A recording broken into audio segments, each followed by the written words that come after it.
साथीहरु यो ठाउँ चाहिँ दिङबोचे यो सगरमाथा बेस क्याम्प जाँदाखेरिको चाहिँ एक प्रमुख स्थान हो। नाम्चेबाट अब हिँड्दै त एकै दिनमा पनि आइपुगिन्छ, तर त्यसो चाहिँ नगर्नु पर्ने रहेछ। अलिकति हाई अल्टिट्युड लाग्न सक्छ। यस ठाउँमा चाहिँ 26 वटा चाहिँ होटलहरु लजहरु छन् रे, अरु पनि सासाना छन्।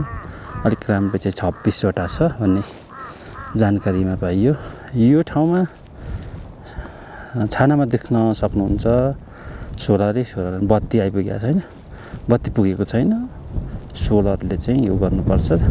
यहाँ मोबाइल चार्ज गर्न पाइँदैन, कोठामा व्यवस्था छैन, छुट्टै पैसा तिरेर चार्ज गर्न सकिन्छ।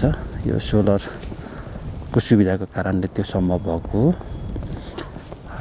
यस्तो छ यतातिर। ल